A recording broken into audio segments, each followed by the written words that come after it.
important when it's done like that, you know. Mm-hmm. But you know what? Here's the funny thing.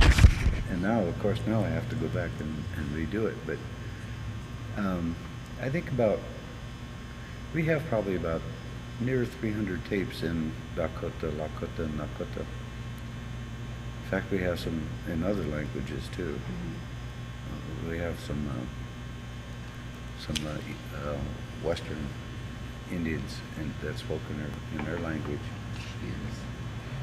But so when we had them transcribed, we transcribed them to English.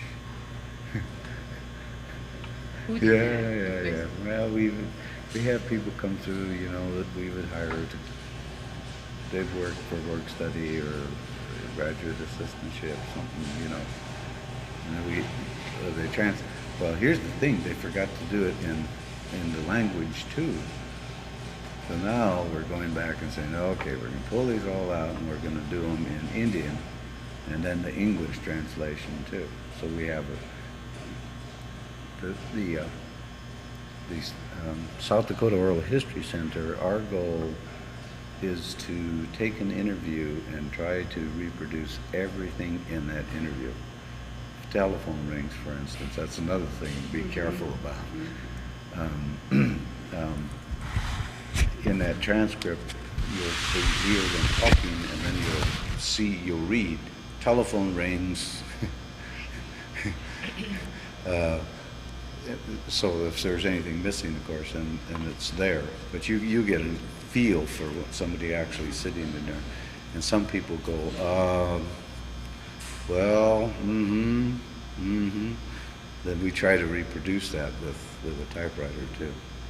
So we try to keep it, you know.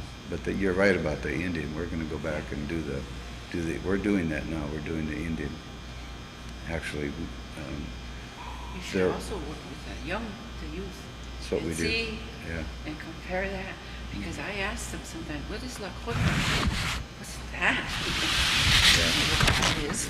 See, they don't know. At the U, we're probably at any one time 175 Indians, and probably, well, the vast majority are Sioux. And out of that, probably no more than 10% speak the language, maybe 20 at most. But we have a pretty vital program right now in language with James Kilson in Walla. So he's bringing in a lot of the Indian kids now are going in and they're taking the language course. And eventually, I don't think it'll happen in my time, but my program, my American Indian Studies program down there, if I happen to stay there before I die, it'll be taught in the language.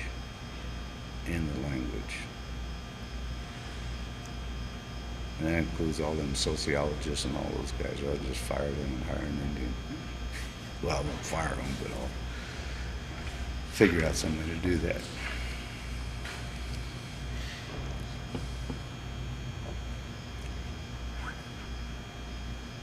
The problem we have is that when we have interviewers go out, and if the people that they're talking to are speaking in the language, but they don't speak it, that's where they run into problems.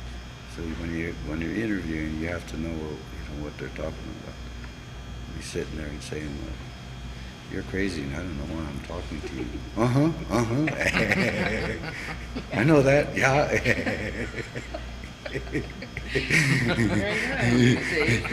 That's what my grandpa told too. One time he was in the hospital down at Sacred Heart, and I went down there. I used to take sage down for him and stuff, and sweetgrass, and he'd always talk. Well, one time I said, Grandpa, I said, damn, he said, you're an old Indian. I said, you know all these medicine men, you work all these people and studied that and all that. I said, how come you're in this white man's hospital? So he says, well, he said, Small, he said, I'm here, he said, because I got a white man's disease and I came to the best people to fix that white man's disease. I have an Indian disease. I go to those medicine and he's so, oh. Yeah. But I wish I'd have got that on tape. But you know, that's the thing when you're with your elders and stuff. You know, they tell you this. You're just in talking, like you said. You know, you talk to them, and these little things come out at you. Some of us pick them up. Others don't pick up those little things. Me, when she talks Dakota, I have to keep on asking her, what does it mean? And then how far it goes. And, Mm-hmm. you know, to go really in depth with it, with just a word, you know. Mm-hmm. So she's not just hanging around for the hell of it. So now they're entering kind of like a full-scale debate. Did we really accept IRA or not? Because see, most of the lands were taken away from our people pursuant to IRA provisions. So it's very, very interesting what you can find out by the talking. And then, of course, in the side, all this stuff comes out. And my clan grandpa, of course, he was already a grown person, and I was barely born when they began to deal with that. But there's been a lot of good, interesting things coming out, and getting into English and getting it into Dakota from what's written in the books, and getting it from what he says in Dakota back into English. Very, very interesting, you know. And he said, like he was telling me this. People here didn't want to go to the ballot box. He said,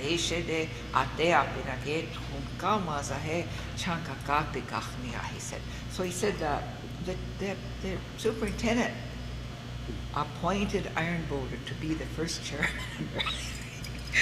We're trying to make, now we got in our injunction, we want them to educate the committee, see, in all of this history. And so many of the entities on the reservations don't treat the people with respect that way. And I think those are a lot of the areas where our people are really having problems, you know. And so there are a lot of interesting, significant things. I do think, you know, that will they talk about their grandparents? Do we remember our grandparents? Did we have contact? Did you want to remember them? Yeah. Okay, that's a good thing you brought up, because the other thing is that I had a friend who used to live up at Northern Cheyenne. She was an Ogadada woman, married up there at Northern Cheyenne. And she said, and that was some years ago already, way back in the 70s, we used to go up there a lot. And we were visiting, and she said, you know, I help out at the school. And she said, I tried to get, you know, she's kind of like an aide and trying to deal with things. So she said, I was asking these children, okay, now what about, tell something about your grandma, your grandpa. Tell something about them. What about them? She said, when I was a child, she said, if I did something wrong, she told them that my grandma would take me out and roll me around in the snow. She said that was their punishment. Here she said, this little boy looked at me. Teacher, you lie. Grandma's out there passed out drunk. I mean, that's what that boy said. So you realize some of these people now that may have been those ages now, maybe that's what they remember too. You know? But I was really, I mean, it just kind of really, but it's true, and I realized that, okay, some of us kind of had a protected environment. You did.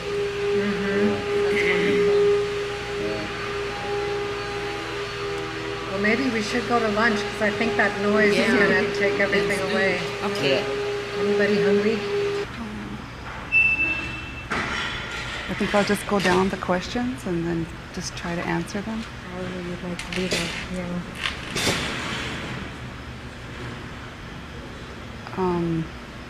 I'm not going to share any memories of my grandparents, because my grandparents, most of them had died by the time I was born, and my mother's mother was living until I was 8 years old, but I did not spend a great deal of time with her, and the only memories I have of her are like warm, happy feelings, but nothing, you know, no distinct memories.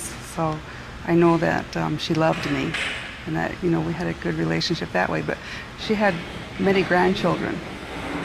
So I'm going to talk about my mother. Um,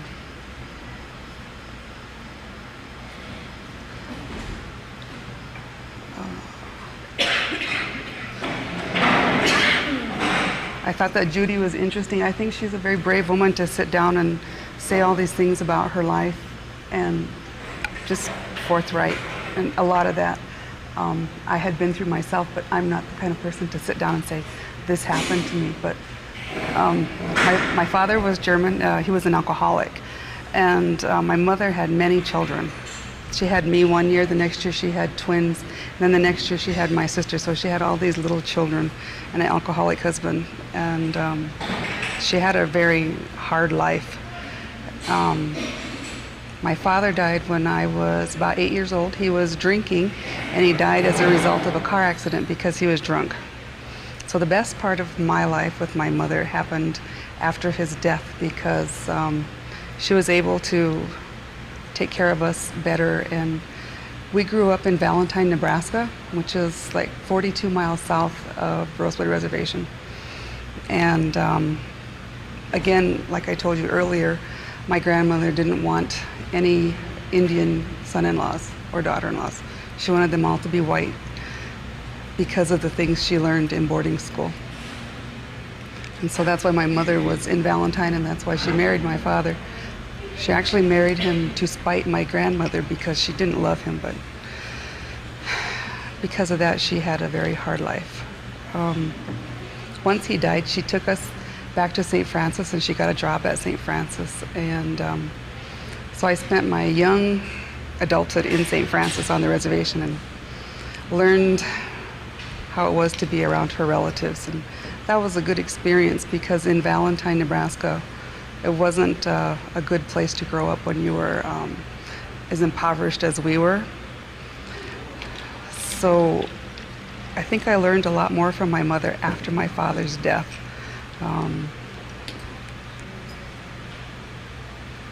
She used to always talk about how angry she was at her mother because she was in love with an Indian man and she wanted to marry him, and my grandmother wouldn't let her. So she was always angry. But at the same time, whenever she had difficulties in her life, she would always talk about her mother and the strength that her mother had. And so I think that they were both very strong women.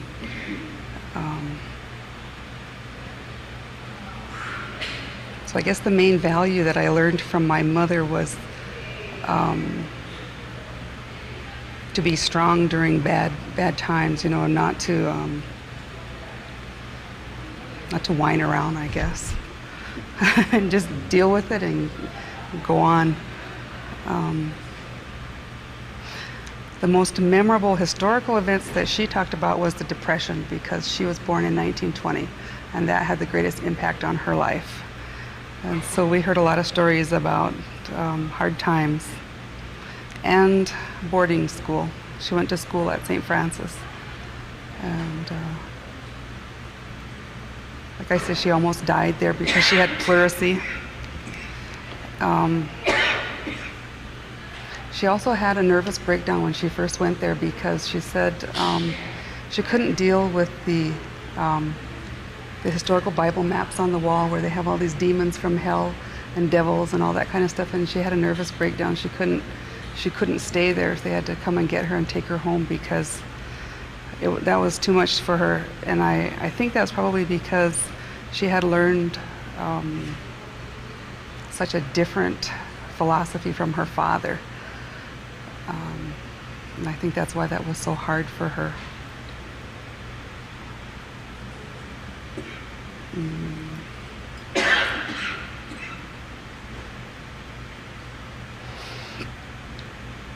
trying to think about what she would do to keep morale up, and I really can't think of a particular thing that she did. She just charged on, you know, she just did her thing. And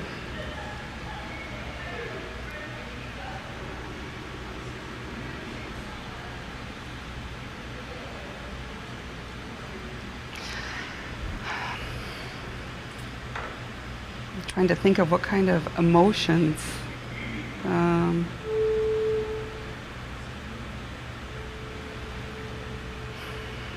She could be very quiet sometimes when she was angry. She would just go in her room and stay there until she was done being angry, and then that would be over. She was a very loving person.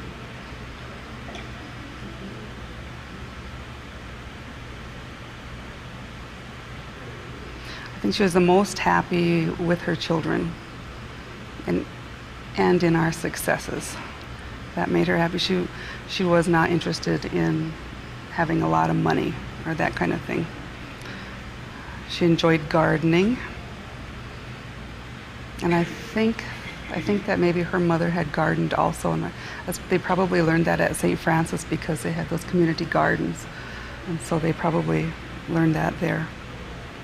So she got great happiness out of gardening and her children and her grandchildren.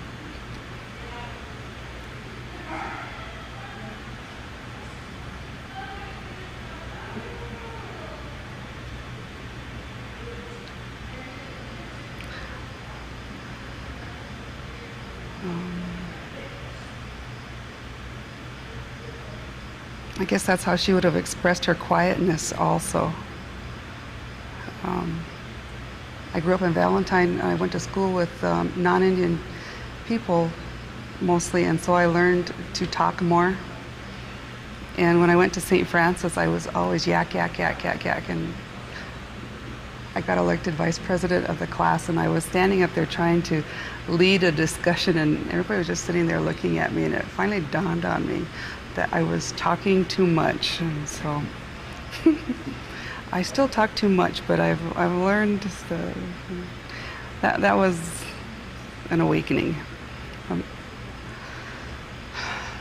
I don't know if that was an influence of my mother or my schooling, so I don't know about that.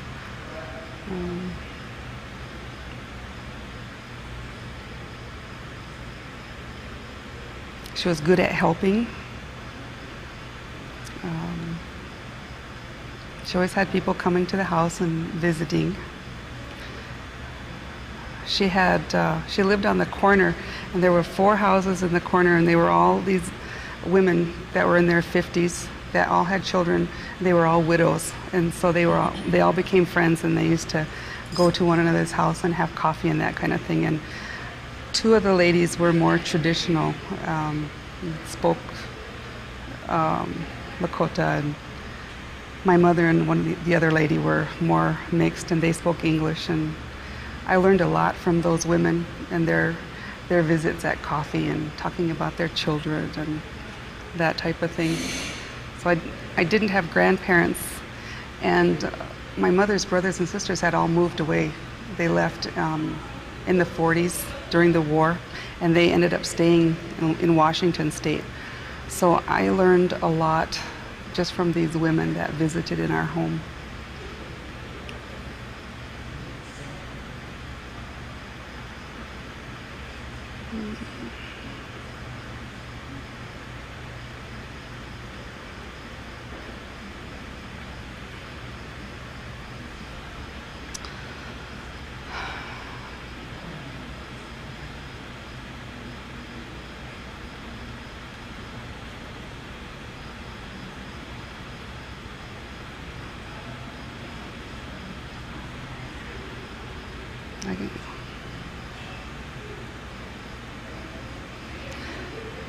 I guess, again, when talking about respect and honor, I learned a lot about how I should act at different events, on the reservation or in Indian community from those women. And I learned about going to wakes and to giveaways and different things like that. And when we'd go to those things, I'd sit with these people that had been there and that knew how to act accordingly. And so that's where I learned a lot of things, because my mother never grew up in that type of family, so she really didn't know a lot of those types of things.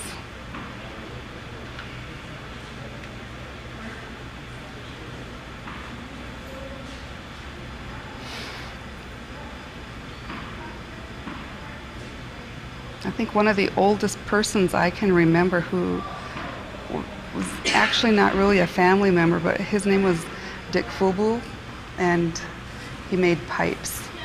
And he would sell these pipes, and he used to come into our house and visit, and he would play the pipes that he made. And he would tell stories, and I thought that was really interesting. But of course, when I was young, I was too busy with other things, and I didn't listen like I should have.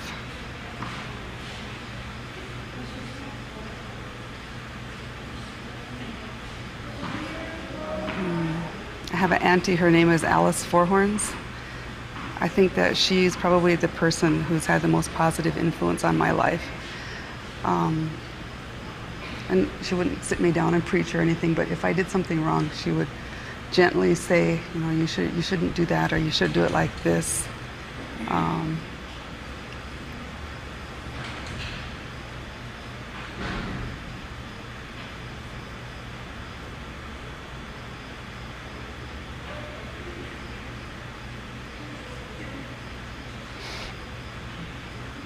And the person who changed the course of my life was actually my mother, because after I had divorced my first husband, I was kind of being wild, doing the things I should have done before I got married, and I was drinking and leaving my kids with my mother and that kind of thing. And one day I was sitting there feeling sorry for myself, and I said, I think I'll go to college. And my mother said, no, you won't. You never do anything you say you're going to do. And I thought right there, I'm going to do this. I'm going to show her that I can do this. So I did. I packed up my kids and I left and I went to college. And I think that was the thing that changed my life and got me out of the bad situations that I was in.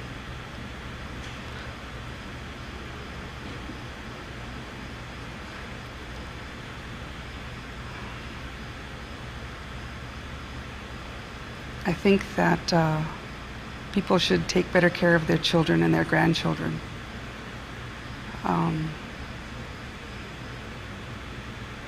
Too many people are drinking, doing drugs, and they're not taking care of their kids.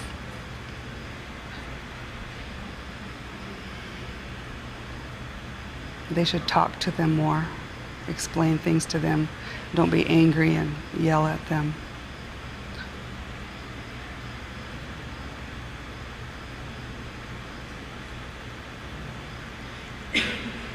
I don't have any stories about teaching children how to behave. That's one of the greatest losses that I feel in my life, is that I have no oral tradition from my family. So when I sit and listen to people talk about the stories that they learned, I feel sad because I don't have any.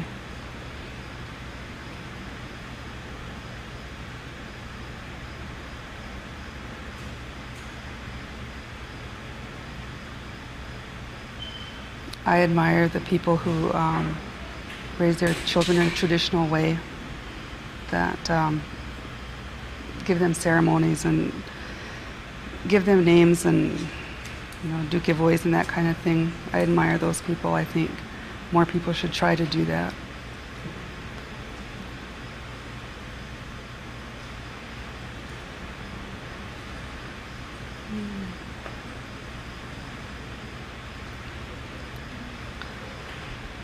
It's hard for me to talk about helping young people who have done wrong,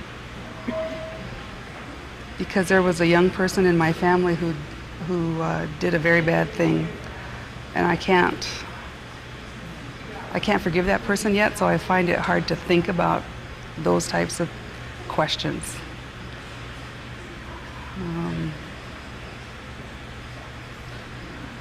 I guess I've lost hope in that. And again, it's the decay of the family. There's no morality, it seems like, and there's too much drugs. And all that just is destroying families.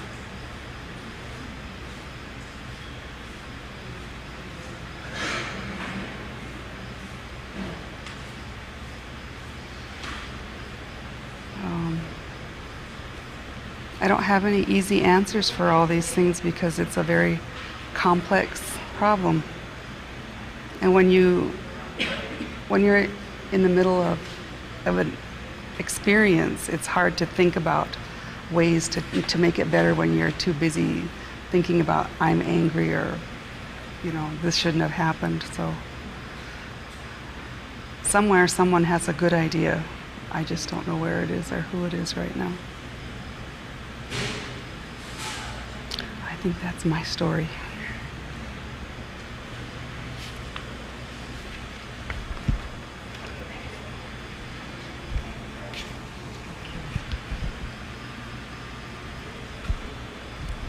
I have time. I'll wait. I'll listen to someone else. Louise, I don't want to offend you by giving you a turtle. What? Would you like us to We go should with have Leonard? man, woman. Yeah, I think That's go the clockwise. You, then man.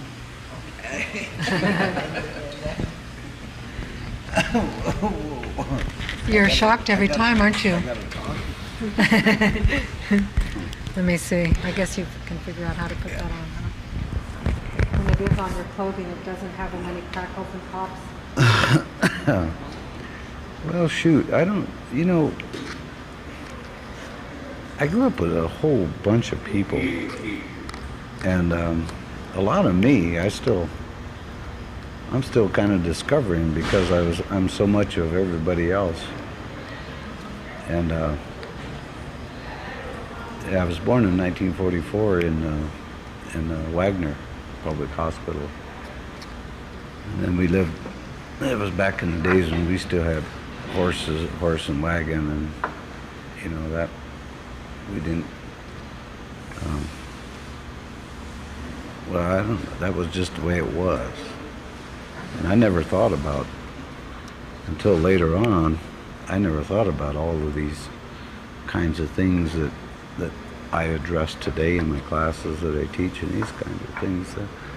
For instance, if I looked at it from health-wise, oftentimes it was a while before we ate a lot of bread and gravy, rabbit, deer, and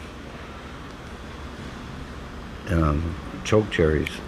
One of my favorite memories is one of my grandmas. And again, when I say grandmas, I have a whole bunch of grandmas. I still have a grandma living today, right here in Reservation. Several grandmas too. But one of my grandmas, I can remember helping her do choke cherry patties. And I'd eat half of them, but we'd pat them out, and then I'd take them and put them on the shed so they were in the sun and stuff like that. But and they had funny names for each other too. I think, I don't remember the names per se, but the old Indians were a whole different people. They were a whole different people than we are today. I know they had to argue, but I never heard them argue. I think that was a private thing between them. And they had no problems with a POD church. They had no problems with being Episcopalian. And they had no problems with their pipe. So they, I just kind of hung around, and I had a lot of relatives that lived with us off and on. Some would come and visit and stay, and others lived in our area. And whenever we'd go visit, we'd go down to the river and back the wagon in and fill it up with water, and then we'd take it to our relatives. And when we go someplace, I read a book, I think it was Pete Katchis wrote a book just recently. I think he gave me that book, Steve. Or he said there's something in there that really was just reminded me when we did it, because when we go visit, we'd take water, and then we'd always cut wood, kindling and stuff like that. We'd always help out that way. There was always those little things that we would do, and we didn't go. Well, I don't know. We'd go visiting, but we'd pack up like we were going to go for the rest of our life, and we'd go to various relatives' house and stay and visit, and then next day we'd go to another people's house. Maybe it'd take us about 2 days or 3 days to go 4 miles to Greenwood, and it wasn't because it was long distance. It was because there's all these relatives along the way that you had to stop in and visit. And some of the things, I guess, that today I always think about all that respect thing. Well, geez, I don't ever remember getting hit. I never was hit. I didn't get hit until I was growing up with, all my peers, the kids my age, that we'd wrestle and fight and stuff. But my elders or my relatives and stuff, they never hit me. Like I said, I never hurt them. But then the other part of that too, I knew they drank. And then what they would do is they'd go off, be gone for a week. Then they'd come back, and then life would be back normal again. There were a couple times later on, I remember they would come back and raise hell and fight and argue and stuff. But I don't know. It's difficult.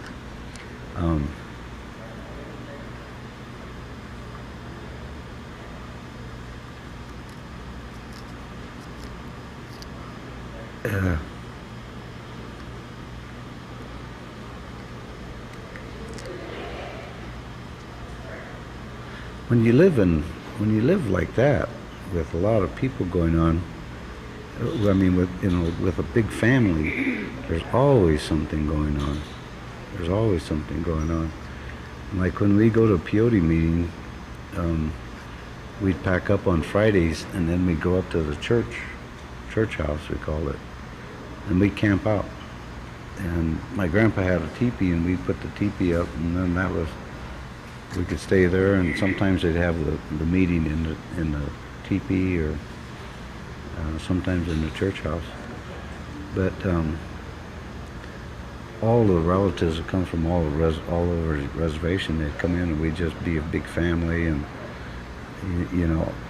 laugh at each other and play games, learn how to play ball and all those kinds of things, and help, because they'd always make a big fire, and they'd cook in them big old wash tubs, and everybody brought whatever you could.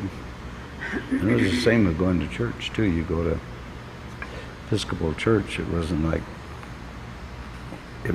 we'd go up there for a whole day, and they had these societies. They had the women's guild, they called it, and but they were all just the families from basically my part of the reservation. They get together. I remember they'd make star quilts, and they have the big frames, and then women sit there, and they'd be sewing and talking, telling stories, and we'd play tag around their legs and run on the table and stuff. Nobody kicked us or anything. We were there. I don't know. I think I'm probably pretty lucky I grew up like that. When you say helping one another, when everybody owns everything, you're only without something if somebody brings it up.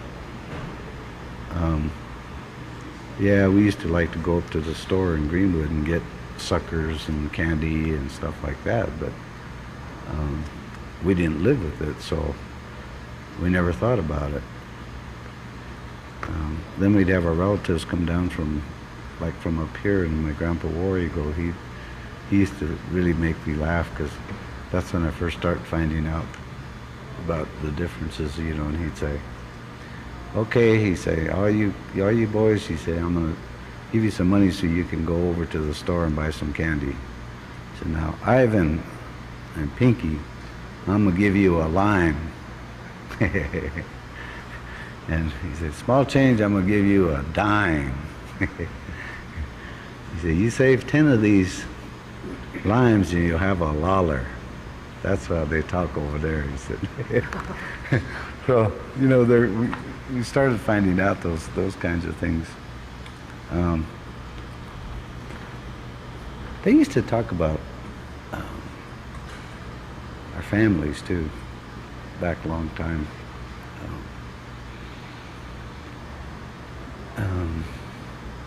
But it was mostly about things that they did. This man's a good singer. This man was good at horses. He's a good horse racer. He always had fast horses. And, your grandma was a beater, and all these kinds of things. So, but you just kind of heard those stories as you were growing up.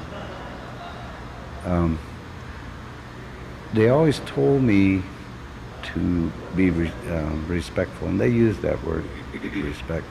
Have respect for your elders, in a lot of different ways. When you talk, you always excuse yourself if you make mistakes and stuff like that. But I think we learn that in church, and we learn that in different ways. When adults are talking and stuff, you didn't go up and interrupt and hang on your mom's skirts and stuff like that, because you were interrupting, and you're not supposed to do that. You're just not supposed to do that. And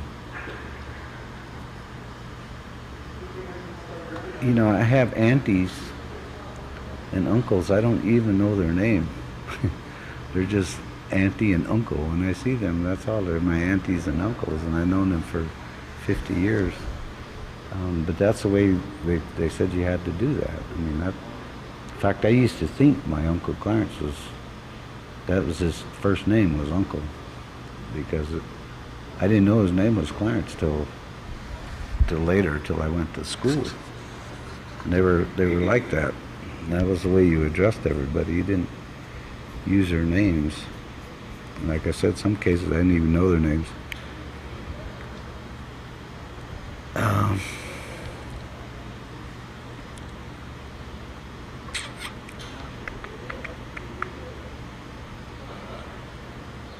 But then, and this is interesting too. The traditional values overcome addictions, alcohol, drugs, stuff. I never knew this when I was growing up, but my family has a lot of peyote boys in it, and that's really where I learned how to play ball. But on Sundays in the summer, we'd eat real early, and then we'd go down to Greenwood and we'd play ball. And we had the peyote boys were pretty good. We were pretty good, and all these other guys, they were drunk. Some of them were hungover. Some of them were still drinking and stuff. We'd play. Later on, I found out that the reason why we used to do that is because all the Christians said those peyote boys were drugged up and drunk and couldn't play ball. So pretty soon that's the way it went. We used to go down there and play ball. And here, we always beat them maybe because we prayed to win. I don't know. But then later on, of course, then I found out that, a lot of the church members, when they ran off to boarding schools and stuff, they used to drink, and they drink hair oil and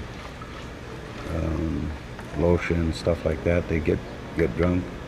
And then some of them used to hang out in bars and stuff. Well, when they wanted to quit, they joined a peyote church, and that was all geared towards quitting with alcohol and drug free. That was the whole thing. Now today, I finally understand that. When we make our prayers and stuff, we always make our prayers for people that are addicted to alcohol and drugs and stuff. And so I didn't realize that they put that in me while I was growing up. But that's the way we always made our prayers. They wanted me to be a good American. That's what they always said. You be a good American. You're Indian, but Indians can be good Americans too. So that went along with them guys, with the guys after I grew up and started hanging around with the guys. It was all the military. Indian boy is supposed to go in the military. That's what you're supposed to do. And as a result, I started hanging around because I had a lot of uncles. I still have a lot of uncles that were military guys, and they did certain things. They taught me how to hunt.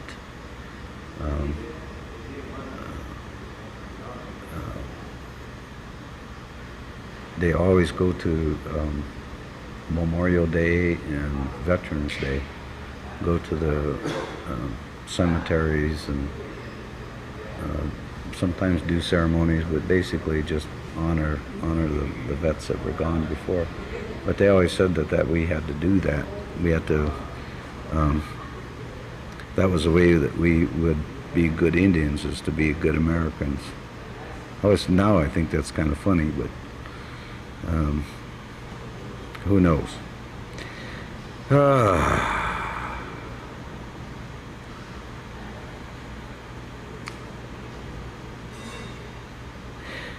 That last question, what traditional values can help our people overcome cycles of abuse? My family has it. You know, we have alcohol abuse, child abuse. My sister, she spanks her kids. She used to spank her kids. And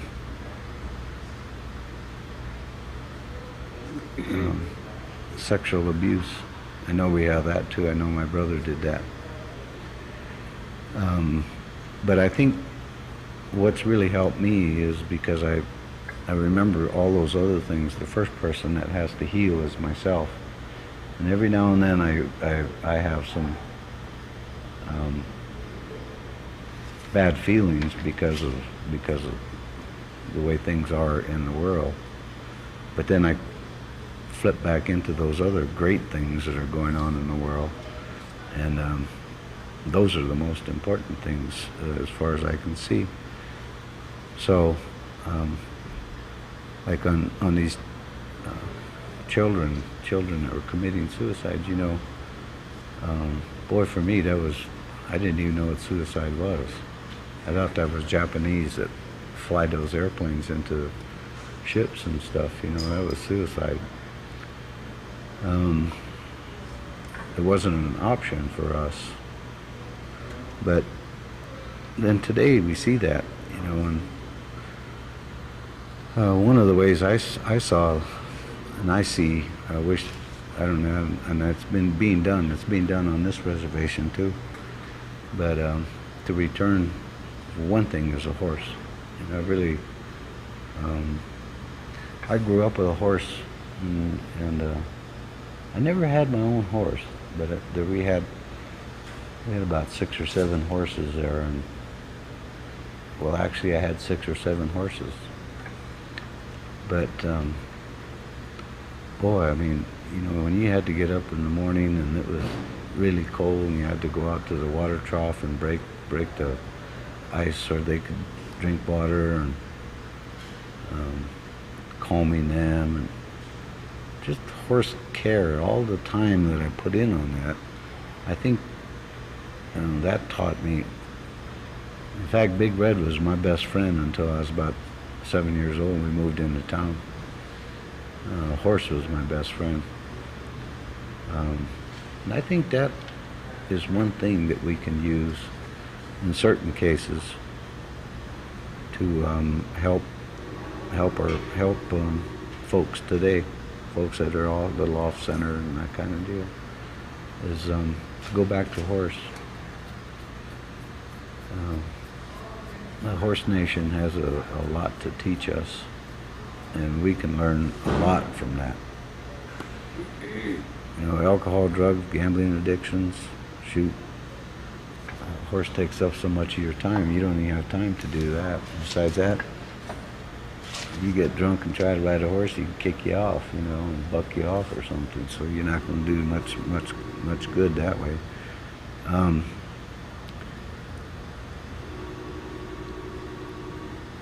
I don't know what's going to happen about that, computers and everything. I think that's interesting from my perspective. And this modern interpretation that we give to the four directions and the four colors and these kinds of things, I think opening us up to the universe, our next generation opening up to the universe. One of the ways we can do that is through internet. One other thing, I'm really concerned about our health. You know, our health. Well, I know I'm really fat. I've never been this fat in my life, and I don't feel good. I don't even feel good about it. My feet hurt in the morning. Sometimes I wake up, I'm kind of swollen and these kinds of things. And I smoke a pack of cigarettes a day and drink 2 gallons of coffee. Yeah.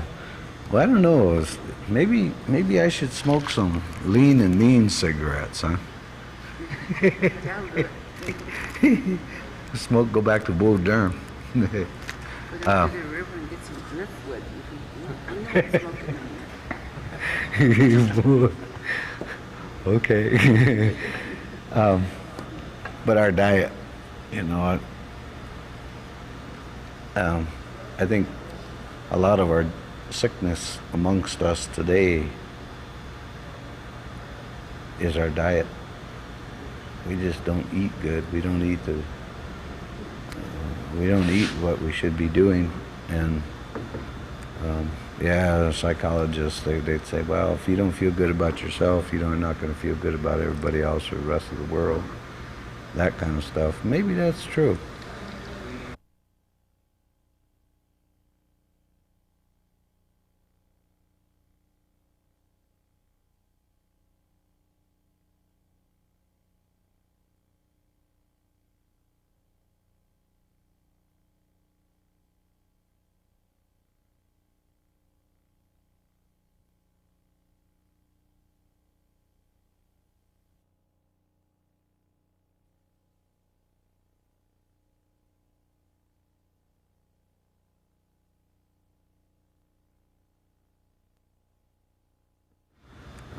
Yeah, the psychologists, they'd say, well, if you don't feel good about yourself, you're not going to feel good about everybody else or the rest of the world. That kind of stuff. Maybe that's true. Maybe we have to fix our diets so that we'll be healthier people mentally and physically. I don't know about that. Gee, I wished I had more time. I could go back to Grandma Annie and all those people, because they're beautiful people. They're beautiful people. One other thing I should say, in the old days, time didn't mean nothing. Remember when I said we go visit? We visited, and like I call it Plum Lane. My grandma and grandpa lived down there in Shota Creek, and there's a shortcut goes up to their place. Well, along that way, about a mile and a half, all plum trees. So our Tioshpas is from down there, Shota Creek, and us, the Rees, we would all go down there, and when plums were ripe, all of us would go down there and take them pails and pick plums, haul them back up, and they'd make preserves and all those kinds of things. And that took, we would be picking plums for a week probably. I never thought about it back in those days. But, teaching, especially teaching today in college, sometimes I think it's just ridiculous that I'm going to teach people in 50 minutes 3 times a week. when really learning is a 24-hour deal, and it's a lifetime. It's a lifetime thing. It's a lifetime thing. When you keep yourself open to all of those things, I think you just progress as an individual. And I think what it does, it translates to other people too, that they understand, that they can have an understanding of you, and they can make their own judgments like that.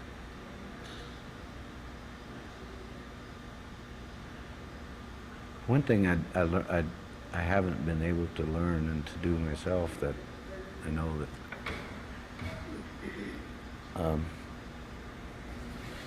is to show emotions. You know, I deal with that stereotype of that strong, silent Indian and all this kind of stuff when I know better, because it seemed like 90%, or no, maybe not that many, but a whole bunch of my family could have been comedians on TV, because they would tell these stories and just laugh and laugh. And but there's other emotions too. You know, I remember going to wakes and these kinds of things, and everybody get together, and there comes a time when you have to do that, and then get it over with and move on and honor that person afterwards, you know, 4 years, however long they wanted to do that, and maybe lifetime too. You dedicate yourself to that. But I think today us Indians, we're kind of buying into a lot of the stereotypes of us, and we're forgetting really who we are, and that's kind of not too good. Yeah, I want to say about that much. I'm tired. I'm tired.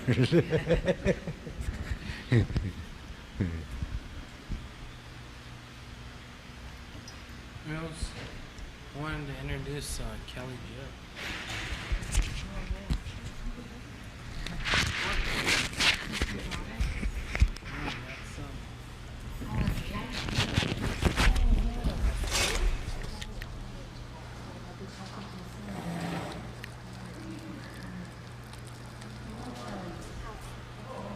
Where you going?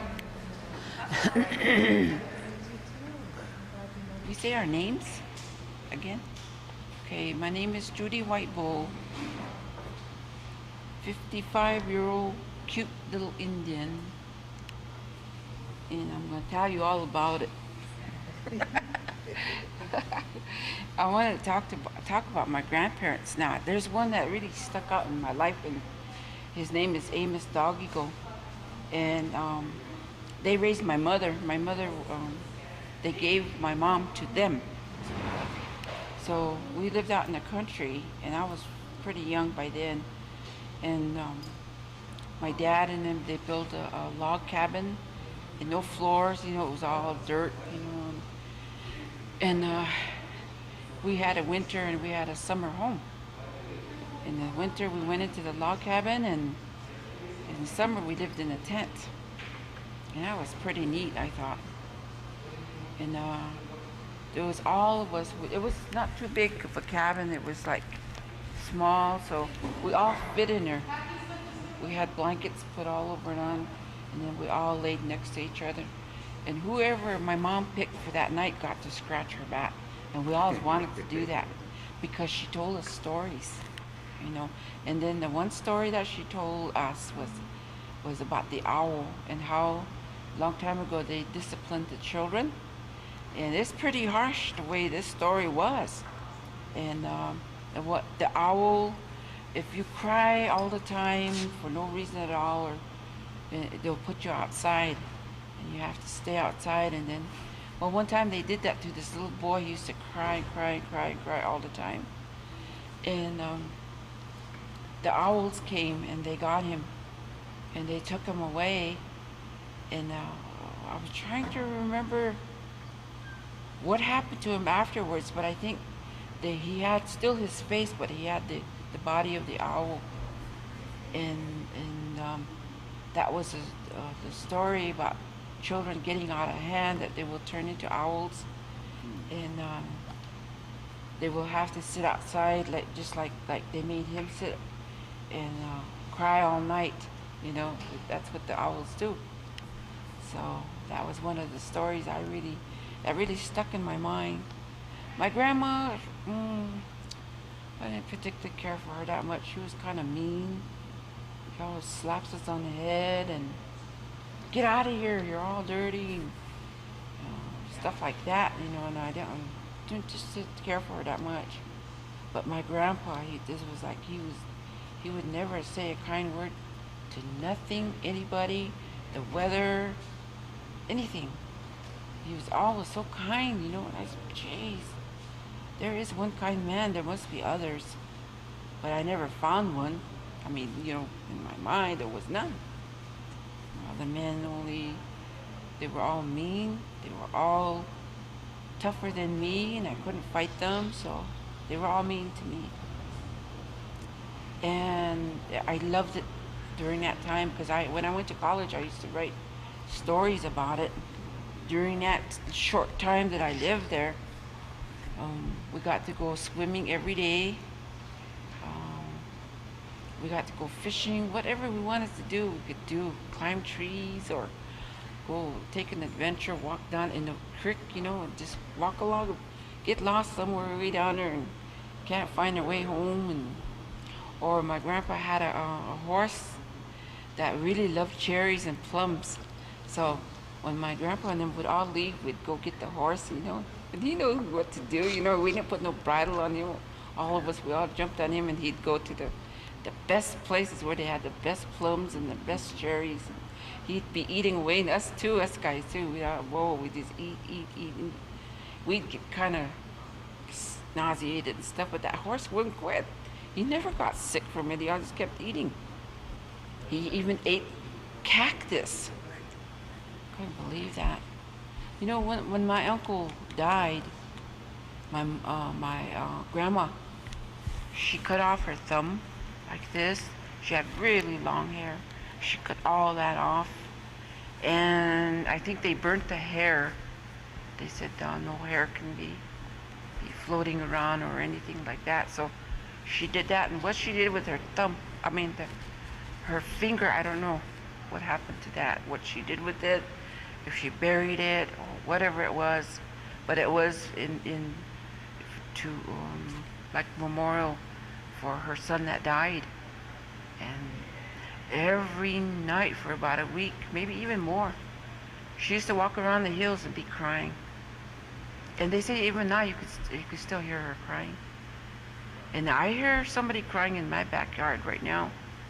When that wind starts blowing, there's a woman crying. And it's not like the way we cry now, you know, real cute, and, you know, it's not me. This is the old way that we used to when we were grief. And this is the way we cried. This woman cries like that. Sometimes even the dogs will just shut up when it starts up. They don't say nothing, you know. They just be quiet. But I was telling her about it. I haven't heard her in a long time though. I did hear other things, but I really believe in Indian, in our ways today, because of some of those experiences that I had like that. And I mean, those things people, I don't know, a lot of people just don't get to experience those things like that, spiritual things. And of course I was young when that happened, and but I remember it. It never left my mind. No matter what it was I went through the rest of my life, I never forgot that. What happened during that time, we used to have a wagon. That's when Christianity came into our family, that time. And the churches were pretty wild, but you know, everybody was going to church. Those were social gatherings and stuff. So every Sunday we would be just happy. Sometimes we'd run all the way over there. It's about a mile up the hill, you know. And it was just fun in them days. Kids were laughing. We weren't fighting or knocking each other around or nothing. I don't remember that. And the people that were all inside, they weren't paying attention to us. Yet we didn't fight or nothing. that is another amazement because compared to the way it is today, my goodness, our children go out for recess during school time and they don't know how to play. As soon as they walk out that door, boom, karate stuff, they're kicking each other and all kinds of stuff like that. And we never did that. We learned how to climb trees pretty good, and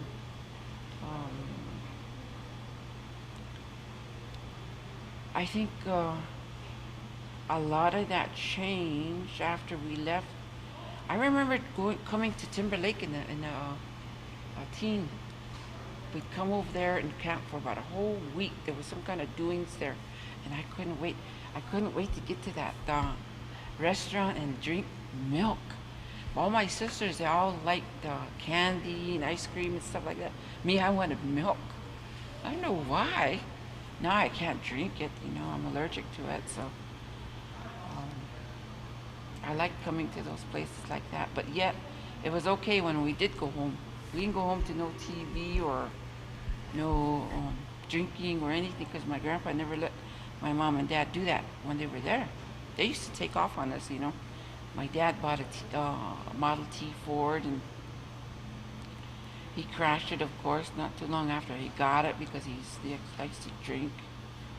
But my dad was pretty famous. I thought he was a piano player, and he used to be with Lawrence Welk. I don't know if you guys ever heard of Lawrence Welk, but he played piano for him, and they were in a band together when Lawrence Welk was just getting started, going here and there, so he was really good at that. And my mother could crochet. God, the little baby's outfits, beautiful pearls on them, and I still got some of her work too, my mom. And she used to make dolls for us, beautiful dolls. A lot of times we wanted the white dolls that had little blonde hair and all that. She'd make the dolls for us. And it was looking at, because one time we saw a little black doll, and I couldn't understand that one there for a while. We never saw any black people for a long time until a teacher came, and then everybody had to check them out, touch them, Does that rub off, He didn't care, touch wherever you want to, And then I went to school in Little Eagle. Oh my God, that was... My brother was older than me. I think he must be about 8 years older than me, and he was supposed to go to school in Little Eagle too, but he didn't want to, and then my grandparents said he didn't have to. So there was they had truant officers in them days, and every now and then they used to come charging after him, and here he comes running, and he'll let him get close, then all of a sudden he'll just flop into the grass. They didn't know where he was. What happened to him? We used to do that too. But and then we had to walk a mile, and then in the wintertime, wait for the bus, and then we build a fire there and wait and wait and wait.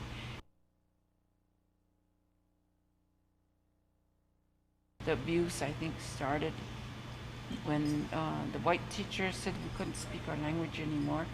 And then, because I spoke Lakota all the time, our family did. It was kind of confusing when they says, don't do that. Don't do that anymore, and you have to start wearing underwear. They said, because we didn't bother with underwear. I mean, the body's okay unless you make it dirty, and to us kids, we always got to just jump, in the water. Don't have to be worrying about swimming suits like they do today and stuff. And so when we went to school, we forgot to put panties on and stuff like that, So they told us we had to put underwear on, or they would make some for us, And then we forget, and we talk Indian to each other, and they take us to the bathroom, and we have to hold our hand out like this, and she has a whip, and we just get whipped. Our hands would get whipped. You cannot speak that here while you're going to school. When you go home, go ahead. Don't do it here.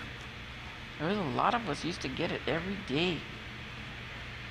And I didn't like school because I thought, gee, I don't think this is fun, getting hit. was supposed to be learning how and all that stuff. And school went out of my mind after a while with the so-called education. I didn't want no part of it. I wanted to be like my brother, to be able to go take off on him and never find me. But my mom and dad, oh, they took us to Rapid City. And I had a hard time in school. I had this kids that were already well advanced in these schools that stayed there and learned and kept up. I had a hard time keeping up with them. We had to bring our own lunch, and it was embarrassing because I brought fry bread and eggs, or bologna. We're lucky we had bologna. So, and here those white kids always wanted to trade sandwiches with me, and I like their sandwiches and they like mine, so we always trade. And it was very difficult for me, the education part. But I still remember, even, my grandpa never went to school, and yet he knew so much. And my White Bull's another one. He never went to school, and yet he knew, he had the wisdom. Remember that article that he did in and even me, I couldn't even think of something like that because, I'm supposed to be educated and all that. And yet those older people in them days had that wisdom. And I always think, my God, it must be built in them already. What did they learn? Because white people says you got to go to school, you got to read out of a book, you got to experience this and that, I guess, what Judy's referring to is that back in the 30s in Rapid City, they held the hearings on the Indian Reorganization Act. Yeah. And her grandfather then was one who was there to talk and debate Collier on the wisdom of it. Mm-hmm. And what her grandfather told was exactly what's happened to us today. Right?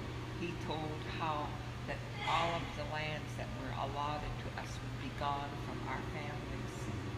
And under that, that's what happened to us. So that's what she's referring to, this very, very wise understanding way back then what's going to happen to us some 40 years later, 30 years later. And it did. Mm-hmm. So I remember this one song too. And then this is like a little nursery rhyme, and they go to little babies. Ho jeep jeepa, ho jeep jeepa. Remember those horse flies? They bite, They really bite hard, and that's what they were going. Horse sheep, and they'd pinch little baby, make her laugh, and that's a little nursery rhyme that we have. And then there's a song, you probably know that one, Ink Bata. Yeah, I don't know all that. Ink Bata, Nawaji. And then I can't remember that part. Maya, Maya. And then again, I can't get the other part. But I remember that from the old days, those songs in my mom's stories, and those were the good old days. And then from there on, it was hectic. We tried to be white, and when we went to all of us were taken to the boarding school. My sister was the youngest. She was 3 years old. So when she was 16, she graduated from high school, They stuck her in school. But from then on, I changed. I says, I don't want no part of being Indian. I had enough of it. Never done nothing for me. All it is pain, pain, pain. So when I went over there, I just discarded the Indian stuff. I don't want to talk. I think I put a mental block on so that I don't speak it anymore. And I was glad that we could start wearing dresses and stuff in my hair, and I could curl my hair. My hair is naturally curly, but I could wear makeup, and that bright lipstick and all that stuff I could wear. And have boyfriends, and I know we were told not to have boyfriends until the grandparents said it was okay for us to do that. But see, I no longer want a part of that. I do whatever I feel like doing, I became a mother and a father for my 3 younger sisters, and I had to take care of them until they were 2 of them got married and 1 died. And then when I got married, I left. I says, you guys are on your own. Did the best I could with you. And they did all right, you know, but we all had to get into this alcoholism thing. So I did that for 19 years. That's the reason why I lost my ex-husband and my children. And yet, it seemed like that experience that I went through being an alcoholic, today, when things waver, when things don't look right, and things are not happening the way I want it to, and all that, I go back that you know, during those times when I had to sleep. I was telling Mary Louise, we went to a bank one time. Her, not me, then her bank. There's this big old pine tree, beautiful. It's this wide like that, and it was raining that day, and it was dry. And I remember when I was drinking, I had nowhere to go anymore. But I did have a sleeping bag, so I was pretty worn out. I got under a tree like that. I just remember that. Got in there, zipped my head, everything all up, closed it up, and I went to sleep. I think I must have slept for about 2 days. But I ended up in Skid Row in Los Angeles, Long Beach, all over in that area. And but two of the good things happened while I was over there too. Became a truck driver, and oh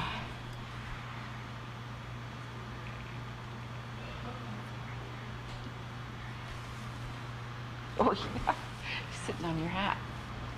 Sitting on your hat. That's a shade hat.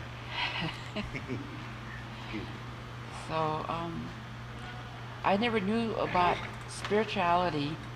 I heard it being talked about, but if spirituality had something to do with Christians and church and the Bible, I wanted no part of it.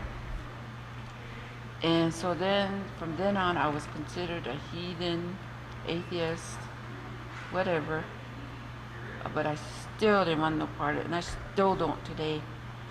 And I'm not really into the sweats. I'm not into sun dancing, but I will go.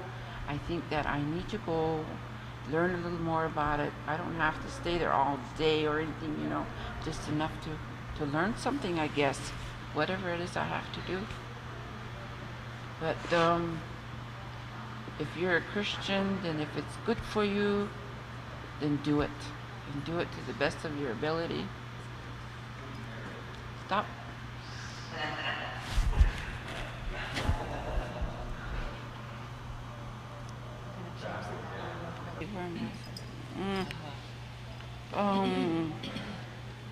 My family values, it says here, with my parents in learning how to respect each other, is we had to sit back and watch what they were doing, what they did. Like one time we had a snake come into my grandma and grandpa's house, and there was a little hole there. You know, we plastered the log houses ourselves, you know, with this dirt. Sometimes it comes off. So this snake came in, and he laid underneath the bed. Holy, that thing was strong, big. He just black, and he was laying over there. And that's when somebody mentioned it. It seemed like about a snake that you did, that you can't touch them, you can't do nothing. And you say a little prayer. I remember that. I prayed quite a bit because I slept on the floor over there, and he was laying over there. And my grandpa, when he said something, we believed it. You know, I mean, that's the way it is. He said that snake is not going to bother you, and we believed it. But you know, it's kind of scary still. And they fed the snake. They kept feeding him. When he was ready to go, he'll go. And he's brought a message, and whatever this message is, when we pray, we'll probably get a vision or something so that will help him. And finally one day we got up and he was gone. The snake was gone. So he I don't know. I never did see smudging. Never did when I was in them days over there. We never smudged. So I don't know what all this smudging is all about today. You know, so it must be some new thing starting, I don't know. But we didn't do that. Oh, we said prayers. I remember that, and we used a lot food. You know, like we had little bowls, and we did make food offerings every day. My grandma did that. You know, soup, and we didn't have eggs and bacon and stuff. We always had soup and fry bread or whatever my grandma felt like doing at that time. But always she made food for it, and then she'd take it outside and set it up every day. That's the way she did it.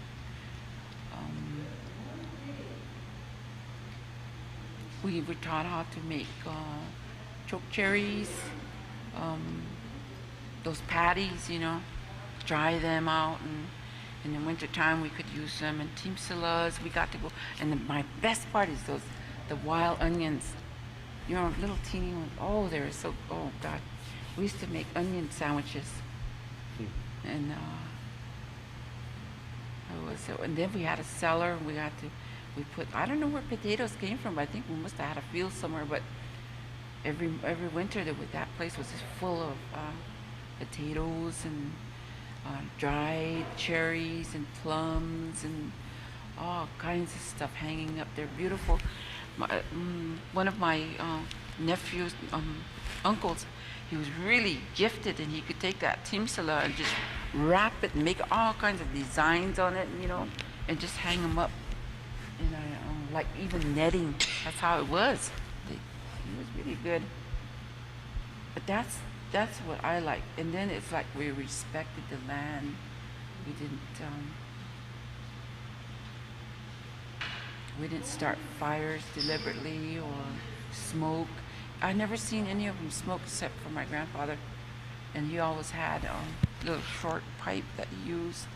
I don't know if it was one of those pipes that they use today. You know, these little big fancy ones that they have now. He didn't have a fancy one like that. It was like a little short one. He was the only one that smoked. And it seemed like every time he smoked, we all sat still. You know, I think maybe he was praying. I can't remember that part too well, but that part, that was really good, and the discipline was really harsh, I think, for us kids. They didn't hit us, not till later on, but it was like the way they told us stories, and they said, this is what's going to happen to you if you know, misbehave and you do this and you do that. You get scared out of your wits. A grown-up's talking like that to me, you know, and I believe what the grown-up is when you're 3 or 4 years old. And I don't want to, you know, I don't want to turn into an owl. So that's what kept us from being bad, being mean to each other. It seems like we never was mean to each other. We never fought or anything until we left the reservation, and then all that stuff started. The values that my grandparents is the way they did about disciplining us, showing us how to live, what was going to happen in later years. I like those, the way they did it. They didn't use a book. They didn't go have a calendar, or, you know, and stuff like that. And they just knew. They just knew how we should be. And to be good little Indians, that's what we had to do. And but my uncle, my Lala Doggy Go, he was the one I always remember the most, because we stayed there with him for so long. And then what really I didn't like about this is the Indian way, but we could go live with anybody we wanted to. If I don't like my mom and dad, I'll go over there, live with a cousin and aunt. And that's what we did. One time I really actually moved out, and I was gone. I went over there, and a couple of hours I was back again. I just went for a visit, you know. But we could do that. If I got mad at my mom for not letting me do what I wanted to, you know, I just go. I don't have to stay here with you. But then my mom gave my daughter, my sister away when we were going to get to one of my cousins that was childless. Gave her away, and I just didn't like that. That's the only part, because it just broke the family apart. Yet we're all considered family no matter where we go. We're all Lakota. But for some reason I lost that. I thought we're being separated, we're going to fall apart. I was in fear most of the time. I didn't know what was going to happen to me or my sisters. I thought they were going to put us in jail, because when we went to Rapid City, we couldn't even walk into Woolworths. We saw a little plastic doll sitting in the window, and we walked up there like that. We were going to go in here. This woman came out. What do you want? We want that doll. We had about $2, and that was a lot of money in them days. Well, wait out here, she said. She ran over there and got that doll and threw it out at us and just jerked that $2 out of our hands. And she closed the door and she said, and don't come back around here. We ran into a lot of prejudice, stereotyping us. When we lived over there in Rapid City, we lived in a car, old abandoned car. And then after a while, we moved into remember those tents the army used to have? They're like this. We moved into one of those, and then my dad built boards around it, or like a wall around it, and we lived in that in wintertime.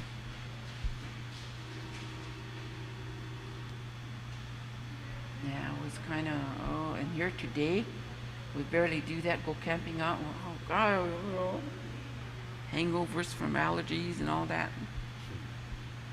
So, well, I guess that's enough for me. I think that this is a good idea, but I think that it shouldn't only be for the elderly.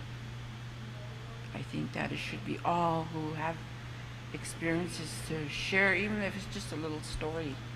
You know, you could use that. Elderly is okay, but I don't know, but needs to go here sometimes. And,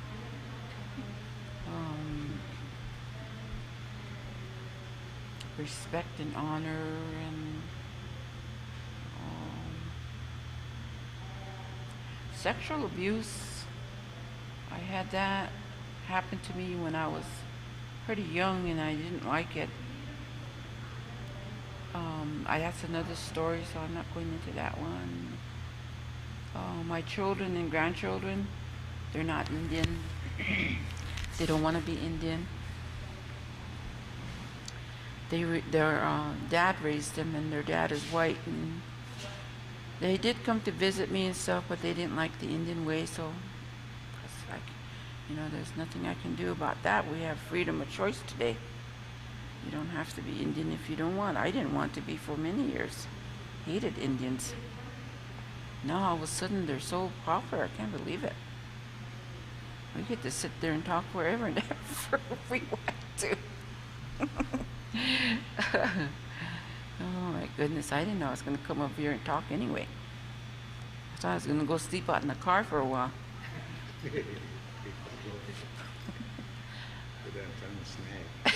Oh, it's so wild. Okay, that's all I got. Loud and then trying to be very, very emphatic. But of course, that's the way I heard people speak all my life too, you know. As long as you don't use your arms too much, it's okay. As long as, okay, I'll try not. I try not to motion. Darn, that's going to be hard, huh? No, I don't put She could everything come in front of her on her paper too if she wanted to. Okay, I guess it's my turn to say a few words. I'm Mary Louise Defender Wilson. I live in a small village called Shields, North Dakota. It's in the area where I was born. I was born out in the country, and it's always kind of fascinating to me because there is a lady who lives in our community whose mother was the midwife who delivered me.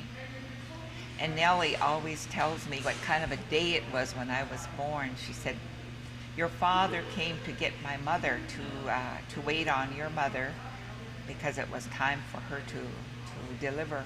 And she said that I went over there, she said, with my three brothers, and we got over there, and there was your 3 brothers, she said. So she said, I loaded them all, and you folks had a little wagon that your brothers played with. So I loaded them all in the wagon, she said, and we went. I was dragging them along the Porcupine Creek, which is where we lived. And then she said that then the boys started to kill all these frogs, she said. And my father then came, she said, and not this Nellie's father came. And he said, oh, you know, he said the French people cooked the frog legs. So she said he built us a fire and went back to the house and got a frying pan and some flour and some lard. She said, so I fried up those frog legs. And the boys were all looking, she said, because nobody had ever seen cooked frog legs before. But my father started to eat them. So she said the boys all just ate frog legs. And I always think, what an odd story. The day I was born, all these people were eating frog legs. I don't know what that means, but anyway, that's the way it was. Maybe that's why I got kind of tall and skinny or something. I don't know what the story is, but I always think that's very, very interesting to be born at home like that and to have all these events talked about.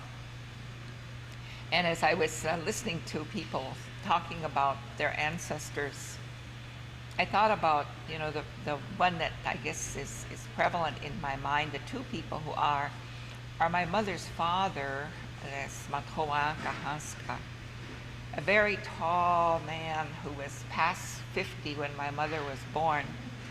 So by the time I was born, you know, he was in his 80s already. But he walked very, very straight and very, very dignified. And he always would, at night before he went to bed, he would opari his pipe, and he would smoke. His eyes would be closed and he would smoke. Then afterwards he might talk to us, and we lived in one big room, which was the way that most people lived. And he might talk and tell us something about his early childhood, how it was to hunt, or something along that order. And he was also a bear doctor. There was always people coming to see him. Matoa here, they say. And he also then was one that let blood. But you know, none of us ever learned that. But he said, according to the physiology, as he understood it, that the veins in our arm are 3, and that each one controls some part of us and our sickness, and that's what he would do. So then there was always somebody coming, always somebody bringing gifts. And the other elder, of course, to pay payment for the treatment. The other elder was my mother's aunt, Kawakuzewa Kawi. And my mother's own mother died when my mother was 11. And then I guess her father remarried. He remarried a woman from here, a Mrs. Pretty Voice Eagle. And my mother said she could remember when some relatives invited her father to go to visit. Here she said when he came back, why then he brought this wife, and she said, oh, she had team wagon and a team and all these wonderful belongings she said she brought with her. And she said she was a very nice lady. But anyway, so then she died though, I don't know exactly when, sometime I suppose around 1915, 16, somewhere in that time. So by the time that I was born, well, then Tawokuzawa Kawi, who I guess originally had been married to my grandfather also, she and her sister, my mother's mother, were married to Matoa Kahanska. But when they came to the reservation, well then the Indian agent told him he could only take one, so he took my mother's mother. And I guess Kawokuzawa Kawi always felt somehow that she was affiliated because of that, although she remarried, he made arrangements for her to marry someone else. So her name was Mrs. John Runs in the Center. And she was quite a witty lady. She was very, very, very witty and very, very quick to talk. But see, as I was growing up, I don't remember not knowing 2 languages. I always talked English to my mother, and I spoke Dakota. to any of the elders, those two who are always with us, plus any of the elders. I just automatically spoke Dakota to them. I don't know why. But anyway, I always did that. And one of the other things I remember is we had sheep, and we herded them very much in the old way. We followed them with dogs. We brought them into a corral at night, and my grandfather would be sitting on top of the hill and always doing something very, very interesting. And I'm sorry I never learned, but he would have all these sticks set up, and he could tell something about I don't know if the time of the day, the time of the month, all these kind of things by these sticks and how they set. But I never learned what he was doing. And he would be sitting up there, and then I would go back and forth because it was close to the house, go back down, and my mother all of a sudden would say, "Wana ni tonka shi wo think that chakushi." She would tell me, that, well, it's time for us to eat, so tell your grandpa to come and eat the noon meal.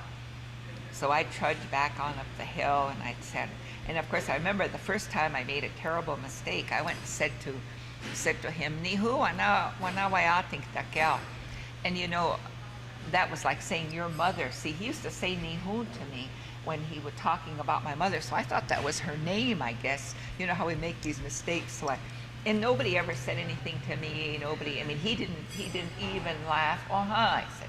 Got up and went down and ate. But afterwards, he must have told my mother what I had said then, because she very, very, discreetly and politely said, "Now, when you go up to tell your grandma to eat, your grandpa to eat, she told me what to say." And just all of the everyday life, that we went through, and it seemed to me that mealtime was always a wonderful time, because there was always all the wonderful foods that were cooked. And I guess this kind of set my eating pattern in place, because we always tried to eat meat in the morning. And somewhere along the line, someone brought up the idea you should be eating oatmeal. And I always remember how diplomatic my grandfather was. "Chunks," she said, to my mother, meaning my daughter, "Chunks. He said, "It's good to cook oatmeal just once in a while." And I guess that was telling her that we should be very, very careful how we cooked. And then I always remember then us sitting in the summertime. We had one of these shades outside. My mother's cook stove got moved out there, and they would put this canvas on the ground, and whoever came, they would all sit in this circle, and all this food would be passed, and we'd all eat. And as I remember, there was never any kind of meal prayer, but the grandma, she'd take her food. She'd say, "Go recognize this," and that was her way of feeding the ghosts. And she did that every meal. That was the way it was done.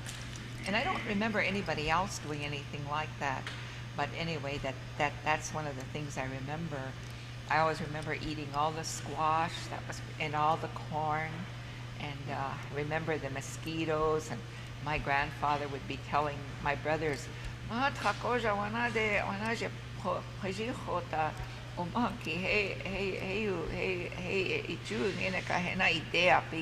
he'd say, "Pick that big flat sage and build a fire with that." Now, that's the only smudge I remember when I was a child.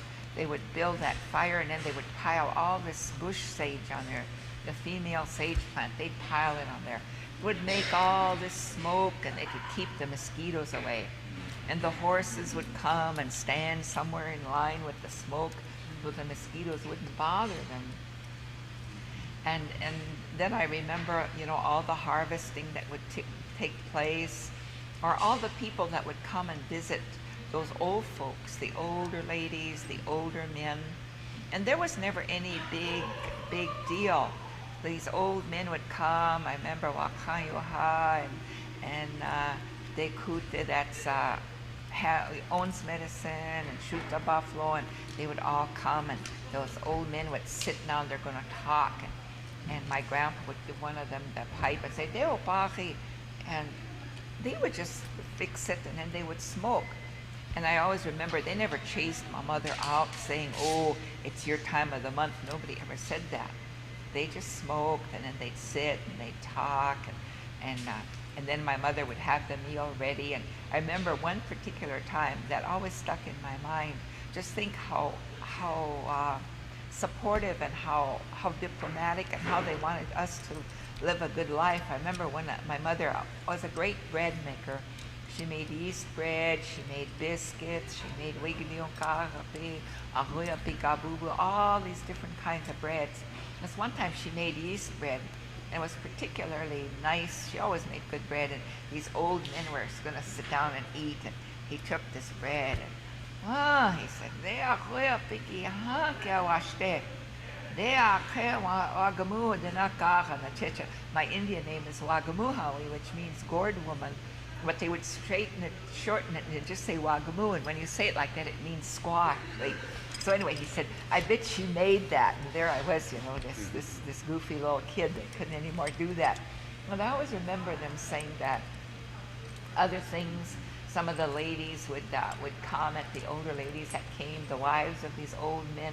And I was really a homely child. My hair didn't grow. I was one of these ones that had down for hair for years and years, and I was kind of skinny like, and I guess I was wandering around there, and one of those old ladies says, "Cherish de wagmu hopecha," meaning, isn't squash just a beautiful girl? And I always remember, I guess I thought I was too, I must have strutted. But anyway, that's the way they were, you know, and those were memories of people that were really like that, you know, and were always so supportive. And then, of course, then there was the stories. My mother was the one who told me a lot of the stories that I tell today, the legends and the, well, they say, Ohunkaka na Wichoyaka, the two different kinds. My mother was, but every so often, some older lady would come to visit, and somebody would say, address her by the proper relative name, and say, Ohunkaka, and, you know, they'd give her a gift. And so then she would tell stories. And I always remember just kind of falling asleep, particularly in the accounts of Ia Hokshi, the stone. Well, Hokshi does not mean Hokshina. It means something about the essence of the rock. See, and maybe that's a difference between the Dakota and the Lakota. We never said Tonkashina. It was always Ia Hokshi, meaning like the Hokshi is kind of the basis of something that will develop, and that's what they would tell his doings all the time. And I remember her telling those and falling asleep, and maybe then when I wake up it would be morning. So that is the way that I heard all those stories. And some of the things I guess never registered with me until recently, until I began to kind of observe how people were doing things today and in the past few years. And it seemed that then I remember my mother always saying that her parents, her mother in particular, said that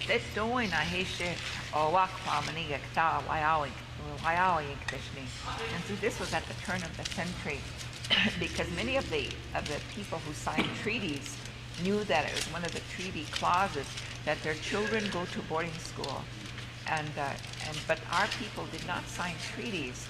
They were more on the Aboriginal side of their claim to their territory, and so then they didn't really feel that they had to do it. And of course, my mother's mother said she will not attend the boarding school. So my mother didn't. My mother grew up at home, and she said she used to tell us when we started school. I was really grateful, she said, because when I went to school, she said they would start teaching us some of these things. One of the things was that we came from the north. And she said, I remember the first time I came home and told the people at home that. She said my mother and my father, and of course her grandparents too, I guess, were there. And then of course they'd say, well, and they would promptly tell her, oh, that's not true.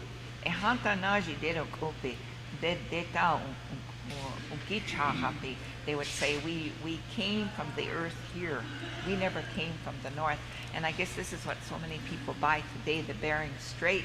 So then, you know, when when I went to school and they tried to teach us that, of course, then I was privileged to the same kind of advice that my mother received from her parents. And of course, then the other thing was the migration from the east. I guess they would tell her that. They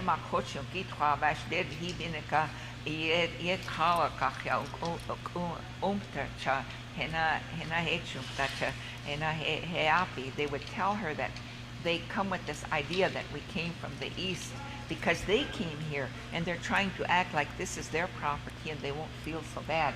So then she told me the same thing.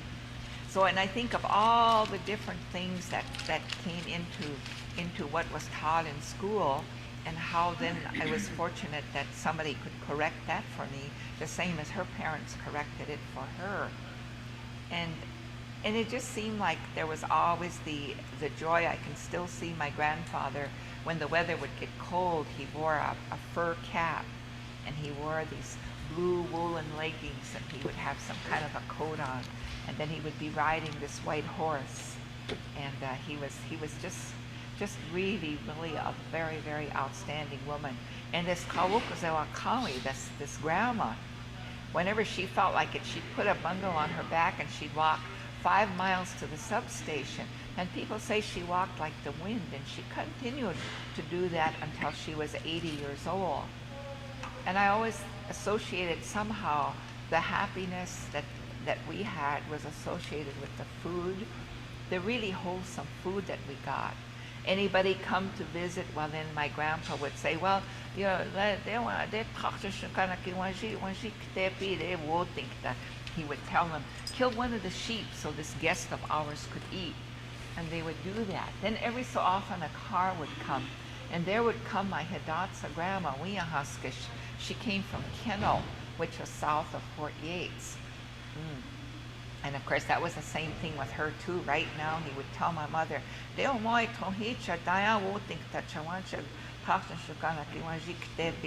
they would kill a sheep for her. And I always remember that grandma had a different way, Hidatsa way of cooking the insides. And I do like the intestines in addition to the book, but she would fix those, and then she'd roast them on the coals, and we'd eat those, and she'd just be so happy. She'd bring us, I always remember she'd bring ginger snaps for us to eat, and then she would tell us stories. But she always, when she told her stories, she would always mix it in with the Hidatsa language. So when I was growing up too, then I had lots of Hidatsa words in my vocabulary. I always thought Ma-cha was the coyote rather than Shungtokcha. Then I learned later that, Yashle is the coyote, I think, in the Titoa dialect. But anyway, those were all the things that I kind of had as I was growing up, and as I remember, and that I used to observe the young mothers when they come. And of course, my mother as a midwife was very much involved with young mothers and their children, or sometimes when she'd go to deliver a child, I would tag along very much as Mrs. Johnson tagged along with her mother when I was born. I would tag along, and I would remember all the things that would happen, and that how then when these mothers would come to visit, because my mother would continue to relate and communicate to those girls. And then it wasn't always my mother, it was always some older lady in the group would always say to some of these young mothers, Ma, wanahe kia. Maybe that baby was a month old, but they'd say, well, no, teach it, have it eat. And they would tell that young mother, hold it in your arms, and then mash up, if it was squash or rutabagas or something, mash that all up and feed it. They would say, take this piece of fat and have it kind of, a long piece, and have it suck on that. And they would say, if it sucks on this fat, when it grows up, it won't be itching from different things. I mean, all of those things. And then those young mothers would come with the baby, and that baby would be laying over there, and all of a sudden it would cry. One of the ladies would tell this young mother, Ma, hey, now go tend to it, it's crying. Okenish hedo china checha na ish igda chanzeka ga chanzeka chea hena chanzeka chea mhanta shena washteshni hena chanzeka ba we chak hizapiki he ogi kwa kape na o hena washteshni cha hena o ina kichawaya it iechecha. They would say, now tend to that baby, it's crying because it's hungry or maybe it's angry. We're born with this ability to be angry and to fight and to be violent. So don't let it be crying in anger or violence. Otherwise, that part of its brain is going to grow and it'll grow up with that kind of a condition. So then they would always tend to it. You know, maybe it was just wanted some attention. Gignana wokiaka, talk to it, tell it things. I remember hearing those women saying those things to those young mothers. And I always feel that, you know, that in the different programs we have today, that this is what Healthy Start, Head Start, those people need to really be aware that those are the things that are very, very important. And I remember that some of the things they talk about, they were at the Whitestone Hill, both my mother's father and mother, and that they would talk about how that was, and how then they were taken prisoner and forced to march. And I remember my mother would say her grandmother told her that, you know, one of her friends died, a woman died during the march, how it was to be in that fort, and that these white people must be very different. They said the Dakota people did not live that way.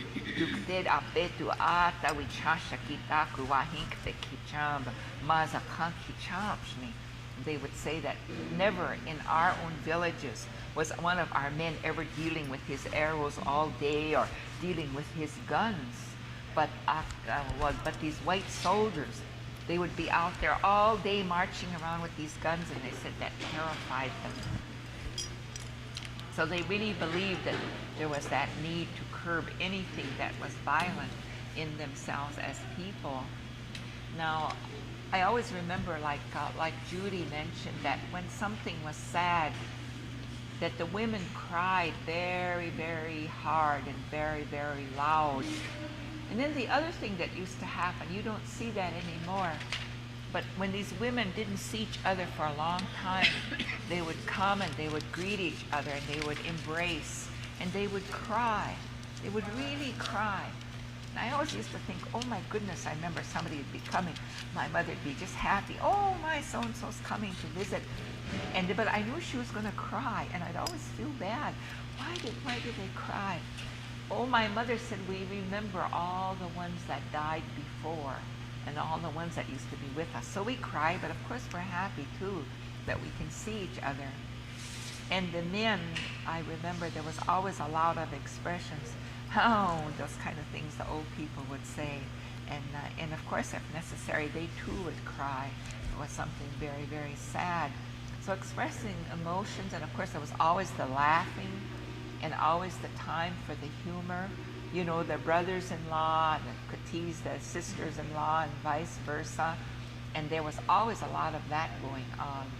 One of the things I always remember was the stories about Tawukazewakawi. This was the grandmother. That she belonged to some kind of a women's society whose responsibility it was to police certain men's society gatherings. And these men had to get these women who guarded the doors permission to go outdoors, even if they're just going to the toilet. They had to get their permission. So if there were brothers and sister-in-laws, there was all kinds of teasing going on and all kinds of things being said, I guess. But I remember some of those stories being told. And my mother would always talk about, you know, they would talk about, you know, death. And I remember never going to a funeral, never seeing anybody dead until I saw this one old lady had died, and my mother wanted to go to her services. And she told me to stay outside, but I was playing outside with these little girls. One of them said, let's go in and look at her. She's wearing a buckskin dress. So we all marched in, and we all stood at the casket. And all of a sudden I felt somebody pull my shoulder on my mother. She said, you come outside. Remember, I told you to stay outside. We're not supposed to look at dead people. And then I remember then when my grandpa died, he died at home, and he was 91. He still could ride horseback, you know, when he rode horseback in November, and he died January 1. And I remember when he died, and I can still remember my mother. It was in wintertime, but she was started to wash him, you know, and so then she was washing his arms, and she said, "You go outside and play, because I have to fix your grandpa." And of course, then she cried, but afterwards. But I think what really brave and strong women they were. I remember her tying his jaws together, and then of course then he was buried at the cemetery. But it seemed that these things were very real. So then I was aware that, you know, of the fact that there was death. But I remember that time I went to this old lady's funeral, the one that we weren't supposed to look at. A priest came to bury her. And I remember then he went into this thing about hell. And I think a few days afterwards, I remember just screaming and crying. So my grandpa told us, I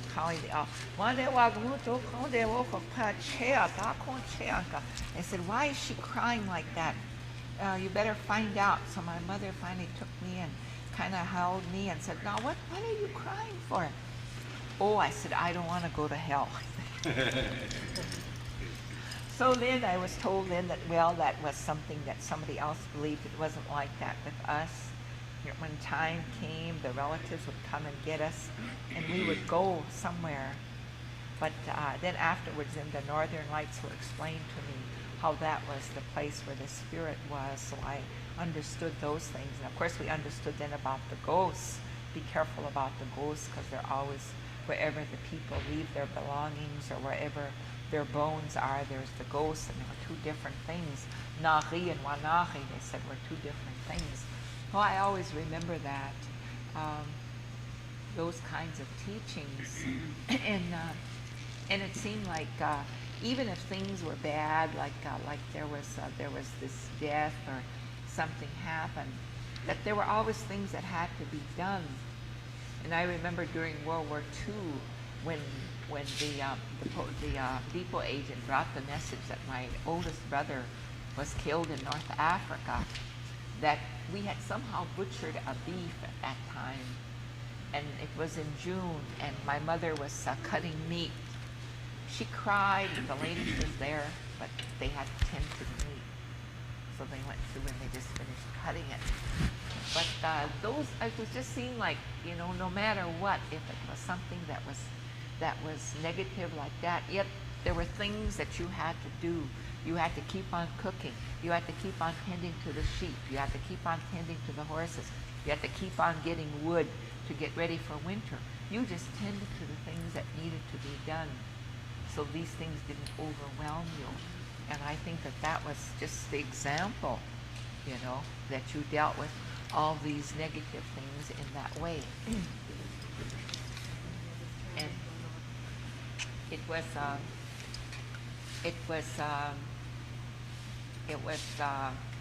interesting, you know, whenever we did something that was wrong. The only thing I can remember is that all of a sudden some aunt might come. And I remember the first time it happened, she said, she said to me, "Come on, we're going to talk," she said. So we went, and she didn't say, "Your mother said you did this," or anything. She went on to say, now, she would say, "When someone does this, this is what happens." And she would go to all the alternatives of what happened. And okay, and I knew I had done that. But see, it was never said that you did this, so I could deny it. It was just said, this is what this is what happens when someone does this. So then that would go on and on and on. But and so then after that, then you kind of got well, you didn't want that kind of a discussion with an adult, you know, because that was true. And then you just had to sit there and hear all of the consequences and the alternatives of what that kind of behavior could mean. And so, okay. It said, "Your grandpa lived until he died." And she said, "I always remember that's the way it was with my grandpa." She said, she said, he was he died, I guess, about 1906 or something. And she said he was very old. And she said he was riding horseback. She said we were going toward a hill, and we came up the hill. So then I said to my mother and father, I said, she said he never came up the hill. So she said we turned around and went back. Here she said he fell off his horse and he was dead. And she said, now that's the way it's supposed to be. You're supposed to live until you die. And so I always remembered that was really perhaps, the way that they lived, and that's the way that they believed, that you didn't waste away anywhere or anything like that. So I always think that's very, very important that we try to instill that in people, that one must think about that. And I guess I heard other stories then of people who were doing this or doing that, and that they were old. And, hey, they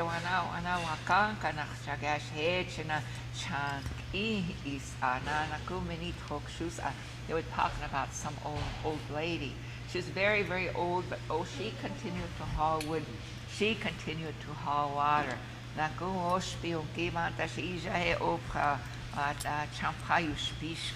would say, she was very old, but we'd go pick cherries, and she'd be right there with us picking cherries and doing all these things, or else they all tried to continue, working at what they knew best. And I guess this Tawapatewakawi, my mother's aunt or my grandma in the Indian way, that when I became a woman, she's the one who sat with me. And in the Dakota way, that's 4 days where you sit with someone, and you sit separate, and she's the one then that told me all about what life is like, men-women relationships, the responsibility of having children, should I decide to do that. And then she's the one that told me then it's all right to be childless, because she said, and of course when I was young, there was none of this abandoning your children. It was like, she said, there were children who were left orphans, and that they could be given to you to rear. But there were no, I don't know what those poor old ladies would say today if they could see the abandoned children that are all around us, and yet on the side everybody keeps having more and more children. To them, I think that would be a very, very poor thing to do. But I remember all those things she told me, because it was a very, very serious time for me, as well as then she taught me how to do some kind of something creative, and also then, the fact that you're given a stick that you use if you kind of want to scratch, you use that. Hecha o takoja dukted oyate wichi kokam nakaga nigduk ehinteshni naku prasuki ata head pachdiki yekchushni, she said. And so you use the stick, she said. Therefore, when you become grown up, you won't be sitting somewhere in public and scratching or picking your nose. I was thinking, those were really ways, that they wanted us to be really the way we were supposed to be, proper Dakota women. And I guess that you can go on and talk about all the stories they told, which were the way that they taught us, and taught us how to think, and how we had to behave, during the times when things were rough. Because, I always remember we had, I was born in 1930, so that was kind of the tail end of what is talked about as the Dust Bowl.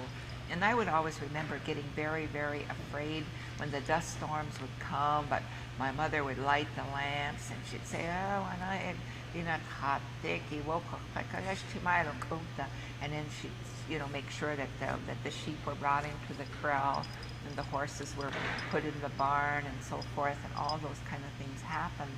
So we just did what we had to do, that there were things we had to do to survive, and that we had to haul water to the garden, and that we had to pull weeds, and we had to harvest things, and we just had to pick bugs off the potato plants. Those were all the work that we just did, because that's the way it was. Sometimes the old people worked along beside us and so forth, but I remember those times in the garden, very, very worthwhile. But at the time, I didn't like weeding because I thought it was very hard. And the oldest person that I knew when I was growing up, I don't know, there were all those old people in our community, and they were all able to walk around. Some of them had canes, but they all walked. All the old ladies could walk, look after themselves, and nobody was senile. I never heard of anybody like that. Maybe not until the 50s. The first time I heard somebody, wachint at aaya, meaning that this person is becoming forgetful. And of course, heaven forbid that anybody was incontinent in those times. Nobody was. And that just didn't happen. I don't know what causes it today, if it's the medications we take, the food we eat, or what, but that is what is happening to some of our elders. And I guess the family, I don't, I just remember so many of these people, and so many of them had really nice ways about them. I always remember this old lady that I saw when she died. No, that was a different old lady. This other one lived as a neighbor to us. Her name was Mrs. Walking Cloud. And I always remember her house. Somehow the people, like you talk about, how we talk about our language, his name was Charles Walking Cloud, but all those Wichita people called him Chade. That's how come I always call our chairman Chade Murphy. His name was Chade. Anyway, Chade Walking Cloud.